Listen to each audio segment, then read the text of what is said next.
Perkenalkan, nama saya Alicia Anissa Effendi dari Fakultas Ekonomi Akuntansi Universitas Negeri Manado. Saat ini saya akan menjelaskan tentang 10 standar auditing profesional akuntan publik.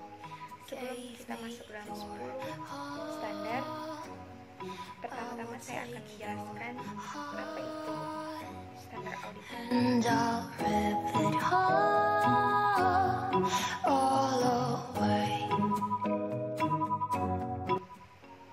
Berbicara mengenai standar audit, ini merupakan sebuah aturan yang ditetapkan agar bisa dijadikan sebagai pedoman khusus untuk menilai dan melakukan evaluasi. Evaluasi tersebut merupakan evaluasi mengenai laporan keuangan perusahaan tersebut. Dan proses auditing ini juga dianggap sebagai sebuah proses untuk melakukan pemeriksaan dan juga penilaian serta evaluasi mengenai hasil laporan keuangan. Proses tersebut dilakukan oleh seorang baik internal maupun eksternal. Langkah melakukan penilaian terhadap laporan keuangan tersebut tentu berpegang pada standar auditing yang ada untuk dijadikan acuannya. Acuan tersebut ditetapkan dan juga disahkan oleh Institut Akuntan Publik Indonesia atau IAPI dengan beberapa standar yang ada. Standar audit tersebut terdiri dari 10 standar yang mana dirinci dan membentuk sebuah pernyataan standar auditing atau PSA. Beberapa standar ini mengharuskan agar hasil dari audit benar-benar berimbas pada kemanfaatan untuk perusahaan. Adapun beberapa standar tersebut diantaranya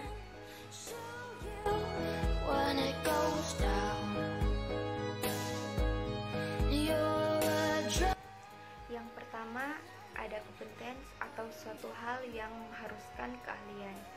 Poin pertama ini termasuk dalam standar umum. Dalam melakukan sebuah audit, tentu harus dilakukan oleh seseorang dengan keahlian dan juga pelatihan teknis yang cukup. Seorang auditor diharuskan untuk bertindak sebagai seorang yang benar mahir dalam bidang akuntansi. Seorang auditor juga diharuskan untuk mempelajari, memahami, dan menerapkan ketentuan baru yang ada pada prinsip akuntansi dan juga standar auditing.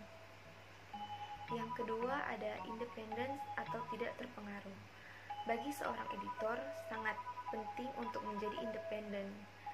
Independen dalam hal ini yaitu tidak mudah terpengaruh oleh pihak manapun, dan adanya sikap intelektual dan jujur yang harus dijunjung tinggi oleh seorang auditor. Sebuah profesi akuntan publik biasanya telah mengetahui kode etika akuntan Indonesia agar bisa mendapat sebuah kepercayaan. Meskipun sikap independensi ini masuk dalam kategori mutu pribadi dan tidak masuk dalam hal yang tercantum khusus dalam profesi auditing. Namun, sikap ini sangat penting untuk dipertahankan. Yang ketiga ada dual professional care atau tingkat keprofesionalan. Yang dimaksud dari standar yang satu ini yaitu adanya sikap cermat dan seksama. Seorang auditor harus memiliki keterampilan dan mampu mengembangkan keterampilan tersebut. Keterampilan dalam hal cermat dan seksama untuk bisa mencerminkan seorang auditor yang profesional. Keprofesionalan ini akan menunjang keyakinan dalam melakukan evaluasi dalam laporan keuangan. Yang keempat ada educate, planning, dan proper supervision. Pada bagian standar audit ini termasuk dalam standar pekerjaan lapangan. Standar audit dalam kategori ini berisi mengenai sikap dan juga pengetahuan seorang akuntan publik. Maksud dari standar ini yaitu sebuah pekerjaan harus memiliki rencana yang sangat baik. Poin ini menjelaskan bahwa seorang auditor memiliki penyerahan tanggung jawab, dan pada poin ini juga menjelaskan tentang penyerahan tanggung jawab untuk merencanakan hal-hal yang terkait dengan pekerjaan. Yang kelima ada pemahaman yang memadai atas struktur pengandelian intern. Standar pekerjaan lapangan yang satu ini berhubungan langkah atau strategi dalam melakukan pekerjaan. Ilmu yang ada akan membedakan hasil dari audit yang dilakukan. Seorang auditor tentu harus memiliki pemahaman yang mendalam tentang pengendalian intern, baik itu prosedur maupun desain tentang laporan keuangan. Seperti halnya arus kas yang mampu menjadi sarana perencanaan perusahaan dalam pengendalian aktivitasnya. Yang keenam, ada bukti audit yang kompeten.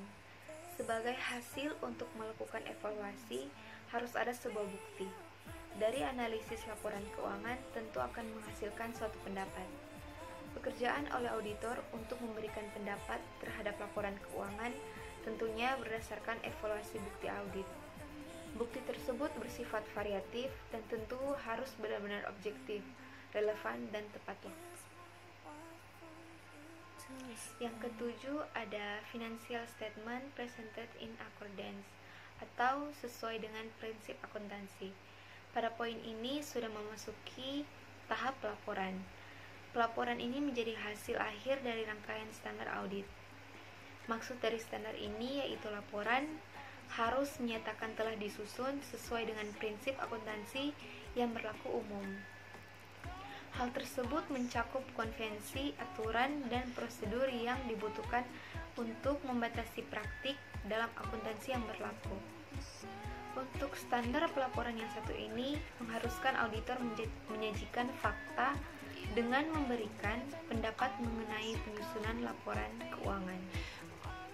Yang kedelapan, ada konsistensi in the application atau harus konsistensi. Hasil laporan auditor tentu harus menunjukkan apabila tidak ada konsistensi penerapan prinsip akuntansi. Adapun tujuan dari konsistensi ini yaitu untuk memberikan jaminan daya banding terhadap laporan keuangan. Tujuan ini untuk mengungkapkan perubahan yang terjadi dalam laporan keuangan. Hal ini ditulis dalam sebuah paragraf penjelasan dalam laporan keuangan yang ada. Yang kesembilan, ada isi laporan harus dipandang memadai dan mencakup semua hal. Mengenai standar ini, yang merupakan bentuk laporan keuangan harus sesuai dengan prinsip akuntansi yang memadai, baik itu dari segi susunan, bentuk, isi laporan, serta catatan atas laporan keuangan. Seorang auditor harus memastikan tentang beberapa hal yang diungkapkan dan berhubungan dengan fakta-fakta saat dilaksanakannya audit. Hal tersebut bisa menjadi bahan pertimbangan dengan pernyataan klien dan mampu merahasiakan informasi yang masuk. Dan yang terakhir, ada expression of opinion atau pendapat yang sesuai. Laporan audit ini harus memuat secara keseluruhan dalam standar yang telah ditentukan. Hal ini untuk menghindari kesalahan penafsiran seseorang. Bahkan, standar pelaporan ini harus dikaitkan dengan laporan keuangan yang ada.